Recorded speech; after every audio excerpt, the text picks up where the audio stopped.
So hello student, welcome you all. तो आज हम देखने वाले हैं कि अगर आप नीट या फिर मेडिकल फील्ड में जाना चाहते हैं तो उसके लिए बेसिक क्राइटेरिया क्या है, आपको कितने मार्क्स होने चाहिए 12th में, एज लिमिट क्या होनी चाहिए, आप नीट के कितने अटेम्प्ट दे सकते हो। तो हमें फोकस करना है सबसे पहले कि क्लास में 12th में आपके कितने नंबर आए हैं, क्योंकि बहुत से बच्चों को इस बार कम नंबर आए, वो कंफ्यूज है क्या हम मेडिकल के लिए जा सकते हैं, हमें एडमिशन मिल सकती है। तो इन सारे सवालों के जवाब आज हम देखने वाले हैं। तो सबसे पहले हम बात करते हैं एज लिमिट की।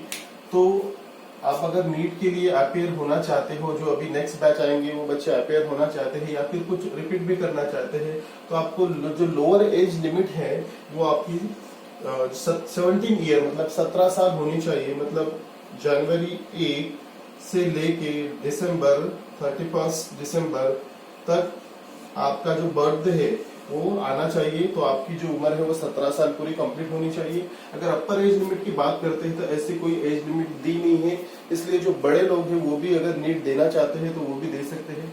सेकंड बात अगर हम करते हैं सब्जेक्ट्स और मार्क्स की, तो सब्जेक्ट के लिए आप 12th में अगर अपेयर हो तो आपको फिजिक्स, केमिस्ट्री, बायोलॉजी या फिर बायोलॉजी की जगह आपने बायोटेक्नोलॉजी लिया है तो बायोटेक्नोलॉजी और इंग्लिश, ये 4 कंपलसरी सब्जेक्ट आपके 12th में होने चाहिए।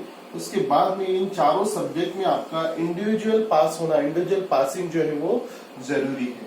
और आपको 12th में जो मार्क्स चाहिए तो वो नियर अबाउट आपको 50% मार्क्स होने चाहिए। तो 50% मार्क्स मतलब एग्रीगेट 12th के मार्क्स नहीं है। तो ये जो 50% मार्क्स है आपके वो सब्जेक्ट के मार्क्स इंग्लिश छोड़ के, मतलब फिजिक्स, केमिस्ट्री और बायोलॉजी या फिर बायोटेक्नोलॉजी है, इन सब्जेक्ट में आपके 50% मार्क्स आने चाहिए।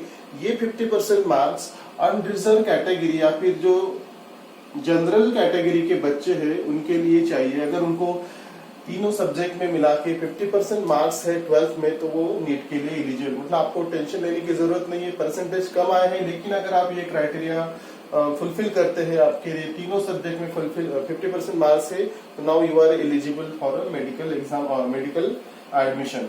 नाउ अगर हम कैटेगरी की बात करते हैं SC, ST और OBC कैटेगरी के बारे में, तो जो स्टूडेंट SC, ST और OBC कैटेगरी में आते हैं तो उनको 40% मार्क्स होना जरूरी है। अगर OBC मतलब जो नॉन क्रिमिनल वाले OBC है उनके लिए ये क्राइटेरिया है। अगर उनको 40% मार्क्स है तो फिजिक्स, केमिस्ट्री और बायोलॉजी में, तो वो मेडिकल एडमिशन उनको मिल सकती है। अगर ये फिजिकली वीकर स्टूडेंट की हम बात करते हैं तो उन्हें 45 मार्क्स जो है फिजिक्स, केमिस्ट्री और बायोलॉजी में तीनों मिला के होने चाहिए।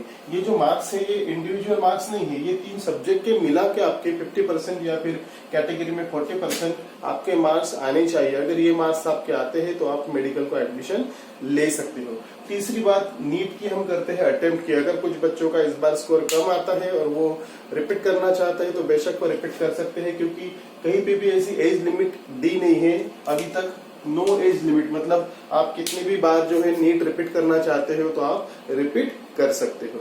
सो ये जो हमने देखा अभी आज बेसिक क्राइटेरिया, अगर आप मेडिकल एडमिशन के लिए जाते हैं, जिस बच्चों के नंबर कम है इस बार उन्होंने फोकस करना है इस क्राइटेरिया पे, that is subjects and marks. अगर आपके ये सब्जेक्ट है और आप ये परसेंटेज ऑफ मार्क्स का क्राइटेरिया फुलफिल करते हैं फिजिक्स, केमिस्ट्री और बायोलॉजी का, तो बेशक आपको मेडिकल के लिए एडमिशन मिल सकती है अगर आप नीट में अच्छा स्कोर करते हैं।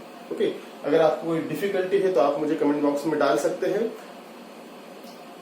और ऐसे ही वीडियो के लिए लाइक कीजिए, शेयर कीजिए और मेरे चैनल को सब्सक्राइब कीजिए। So thank you.